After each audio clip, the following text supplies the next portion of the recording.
Study of government school channel में मैं अर्चना आपका तहे दिल से स्वागत करती हूँ। आज मैंने एक क्लास 6 की हिंदी की बुक किसले को लिया है। इसमें अध्याय 2 है असली चित्र। इसमें एक कृपण कंजूस व्यक्ति की कहानी लिखी गई है, उसी पर आधारित है ये कहानी। तो कहानी का मूलतः मैं सारांश की चर्चा करूँगी। तो प्रस्तुत कहानी जो है वो एक कृपण कंजूस सेठ की कहानी है। दक्षिण भारत में कृष्णदेव राय नाम के एक राजा थे। उनके राज्य में एक महाकंजूस, बहुत कंजूस सेठ रहता था। उसके पास बहुत धन था, अपार धन था, लेकिन कंजूसी के कारण वह एक पैसा भी किसी को नहीं देता था, खर्च नहीं करता था। वह उसकी खर्च करने की कभी इच्छा ही नहीं होती थी। एक बार उसके मित्रों में से एक कलाकार ने उसे एक कलाकार से अपना चित्र बनवाने को तैयार कर लिया। चित्रकार ने पूरी तत्परता से उसको चित्र बनाकर तैयार करके उसके सामने प्रस्तुत किया।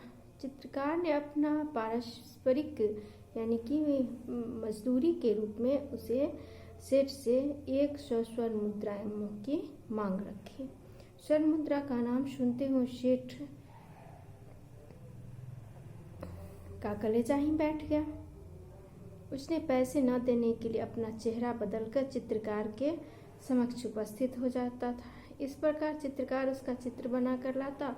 वह हर बार अपना चेहरा बदल करके उसके समक्ष खड़ा हो जाता था, क्योंकि सिर्फ स्वयं चेहरा बदलने में बहुत ही निपुण था, बहुत ही चालाक था। सेठ के इस व्यवहार से तंग आकर चित्रकार बनाया हुआ उसका चित्र लेकर वापस चला जाया करता था, और चित्रकार भी उसकी इस रवैये से बहुत परेशान हो गया था। दूसरे दिन चित्रकार पुनः एक नया चित्र बनाकर लाया, जो पिछले दिनों के चेहरे से बिल्कुल ही मिलता था। तब सेठ ने अपना चेहरा फिर बदला। चित्रकार उसकी इस कलाकारी से हतप्रभ हो गया। उसकी समझ में नहीं आया कि आखिर उसने कहाँ पर उससे गलती हुई है, कहाँ पर उससे भूल हो गई है। इसलिए उसने पुनः चित्र को बनाने का निर्णय किया। उसने सोचा कि फिर से मैं बना करके लाऊंगा, लेकिन अगले चित्र के साथ भी वही हुआ जो पहले के साथ हुआ था। इस प्रकार कई दिनों तक नया नया चित्र बनाता रहा और सेठ अपनी कलाकारी से उसे लज्जित परेशान करता रहा। चित्रकार सेठ की इस चालाकी को भांप गया। वह अपनी कंजूसी के कारण कुछ भी देना नहीं चाह रहा था। अपनी मेहनत बेकार साबित होते देखकर उसने तेनालीराम से अपनी समस्या बताया और उसकी समाधान पाने की इच्छा व्यक्त की। तेनालीराम ने उसे आईना लेकर सेठ के पास जाने की सलाह दी और कहने को कहा कि आज आपका बिल्कुल मैं से वही चित्र बना करके लाया हूँ। खूब मिलाकर देख लीजिए, बस इतना भर करो और तुम्हारा काम चांदी, मतलब तुम्हारा काम हो जाएगा। अगले दिन चित्रकार तेनालीराम के कहे अनुसार ही किया, और वो उसने क्या किया, आईना लेकर के प्रस्तुत हुआ। आईना देखते ही सेठ बौखला कर बोला, अरे यह चित्र कहाँ है, यह तो आईना है। चित्रकार ने सेठ को कहा कि नहीं महाराज, यह आईना के सिवा आपकी असली चित्र कौन बना सकता है। अतः मेरे चित्रों की कीमत 1000 स्वर्ण मुद्राएं तुरंत दे दीजिए।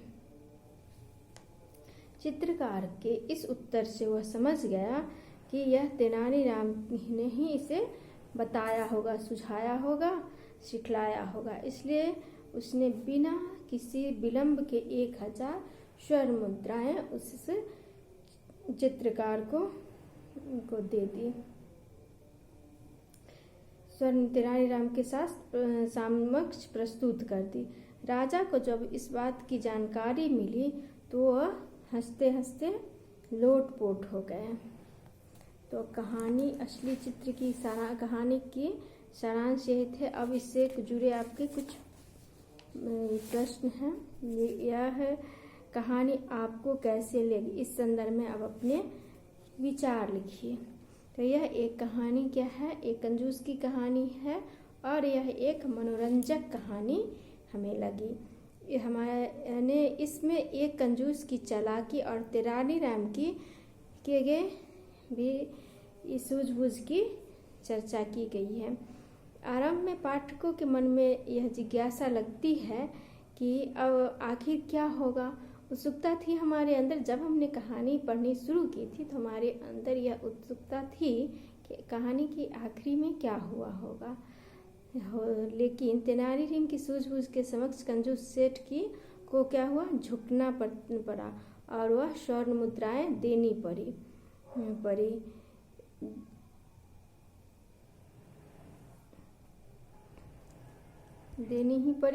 और दूसरा प्रश्न है, इस कहानी का कौन कौन सा पात्र अच्छा लगा और क्यों आपको अच्छा लगा। तो ऐसे तो कहानी बहुत ही मनोरंजक एवं जिज्ञासा प्रधान है युक्त है जिज्ञासा से। इसमें सभी पात्र अच्छे हैं, लेकिन तेनालीराम इस कहानी के एक ऐसा पात्र है जो सूझबूझ के द्वारा कंजूस सेठ को भी अपने धन त्यागने पर मजबूर कर देते हैं। चित्रकार को उसके परिश्रम का पुरस्कार दिला दिया। यदि तेनालीराम नहीं होते तो चित्रकार को उसका मजदूरी मिलना भी बहुत मुश्किल था और वह चित्रकार क्या होता, दुखी हो जाता है। प्रश्न संख्या 3 है, चित्रकार ने तेनालीराम से मिलने का फैसला क्यों लिया। तेनालीराम से मिलने का फैसला इसलिए लिया था क्योंकि वह सेठ जो था वह कंजूस था, वह उसे पैसा देना ही नहीं चाह रहा था और बार बार क्या कर रहा था, अपना चेहरा बदल के चेहरा बदलने में वह बहुत ही निपुण था। वह बार बार अपना चेहरा बदल के उसके समक्ष खड़ा हो जाता था, जिससे उसकी तस्वीर और उसके चेहरे में कोई समानता नहीं हो पाती थी। तो चित्रकार बहुत परेशान हो गया था। तो अंत में उसने सोचा कि तेनालीराम से हम मिलेंगे तो वो हमें कोई सूझ उपाय बताएंगे जिससे हम इस समस्या से मुक्त हो पाएंगे।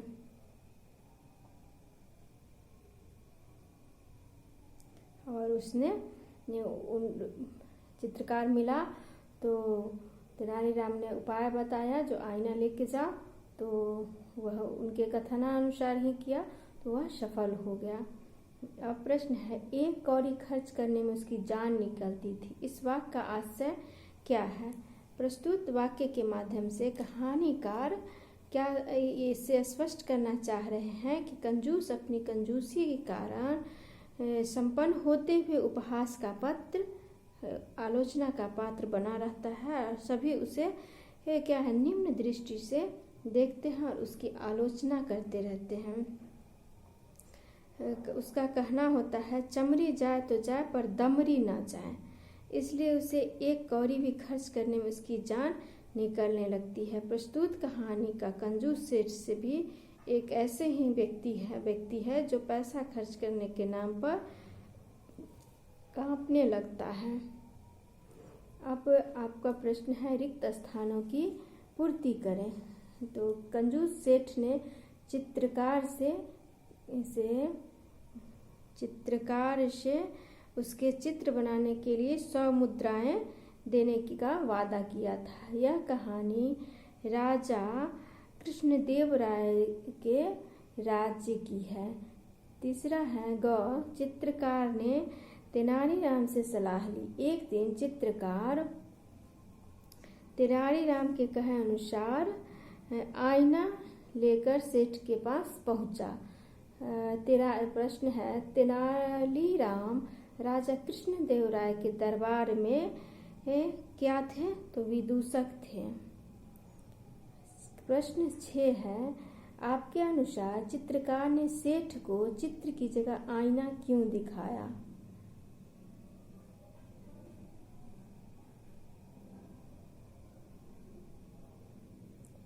प्रश्न है, इसका उत्तर होगा सेठ के आपके अनुसार चित्रकार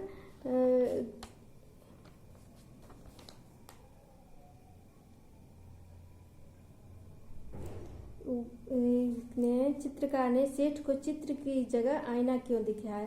क्योंकि चित्रकार ने जो मजदूरी की थी, परिश्रम किया था, उसको उसका मजदूरी चाहिए था, उसको धन चाहिए था, और दूसरा वह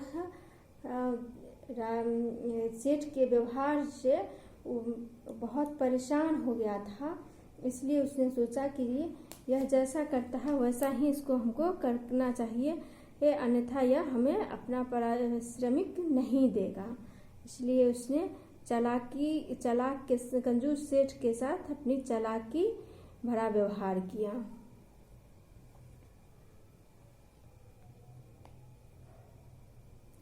अब है पाठ से आगे, गप लगाने से नुकसान ज़्यादा होता है या फ़ायदा? 5 वाक्यों में लिखिए। तो गप लगाने का अर्थ है बातचीत करना, लेकिन बातचीत उद्देश्यपूर्ण यदि हो, विषयगत हो, कुछ अच्छे विषयों से जुड़ी हो, तो हमें लाभ देती है।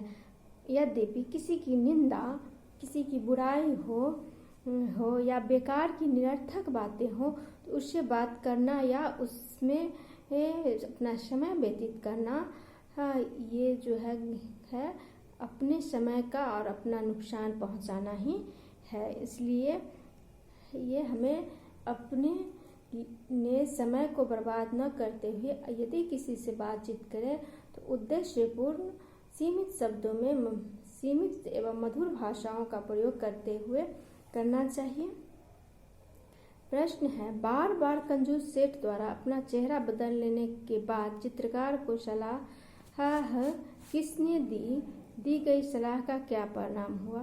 तो चित्रकार को सलाह विदूषक तेनालीराम ने दी थी, और इसका परिणाम यह हुआ कि कंजूस सेठ को अपना धन निकालना पड़ा और चित्रकार को अपना मजदूरी मिला, और कंजूस सेठ को अपने को हार माननी पड़ी। चित्रकार को 1000 स्वर्ण मुद्राएं मिल गई और चित्रकार भी खुश हो गया, क्योंकि तेनालीराम की जो सलाह थी वो बहुत ही चतुराई भरी थी। इस सलाह के कारण चित्रकार की समस्या का पूरी समाधान हो गया। क्या इस कहानी का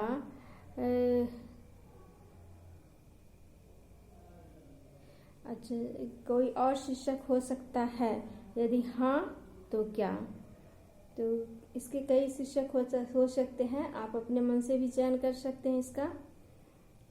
जैसे इसमें हो सकता है, जैसे इसमें है असली चित्र, तो इसमें है जो जैसे को तैसा भी लिख सकते हैं, या चतुर पर चतुर भी हम दे सकते हैं। जैसे कि चतुर सेठ था तो उसके साथ तेनालीराम ने और चतुराई कर दी। अब व्याकरण से जुड़ा आपका प्रश्न है वाक्य में दिए गए शब्दों को संज्ञा के विभिन्न भेदों से छांटकर लिखिए। तो इसमें जातिवाचक संज्ञा में कौन होगा? चित्रकार, आईना, लोग और गाय। व्यक्तिवाचक संज्ञा में कृष्णदेव राय, तेनालीराम और हिमालय। भाववाचक संज्ञा कंजूसी, ईमानदारी। और द्रव्यवाचक संज्ञा में होगा पानी, दूध, चीनी, स्वर्ण मुद्रा। समूहवाचक संज्ञा होगा वर्ग, मेला, और संकेत होगा पढ़ना। क्रिया है। इन मुहावरों को वाक्य में प्रयोग कीजिए। पानी पौना, पानी पानी होना। तो पानी पानी होना का अर्थ होता है शर्मसार होना, लज्जित होना। और काम चांदी होना, काम में सफल होना। हंसते हंसते लोटपोट होना, खूब हंसना। बच्चे की बात सुनकर सभी को क्या होती है? बहुत हंसी आती है। हिम्मत हारना, पस्त होना, साहस खो देना। परीक्षा में फेल होते होते अंततः वह हिम्मत हार बैठा, लेकिन हारना नहीं चाहिए।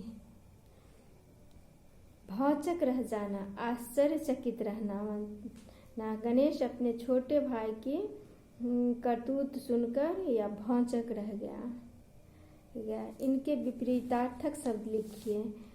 तो नया का क्या होगा? पुराना, निराशा का आशा, समझ का नासमझ, देर का सवेर, शीघ्र, सही का गलत, अपार का सीमित। निम्न शब्दों से वाक्य बनाइए। तो चित्रकार, पत्रकार है तो चित्रकार बहुत अच्छे चित्र बनाते हैं। पत्रकार जो है वो हमारी दैनिक जो घटनाएं घटती है उसका रिपोर्ट देते हैं। कलाकार बहुत सुंदर चित्र बनाते हैं। सलाहकार तेलारीराम बहुत अच्छे सलाह देते हैं सबको। नाटककार जो होता है सो बहुत सारे सामाजिक मुद्दों को नाटक के रूप में हमें दिखाते हैं। तेलारीराम की तरह बीरबल और गोनू झा के किस्से भी प्रचलित हैं। ठीक है, तो ये पाठ आपका पूरा हुआ।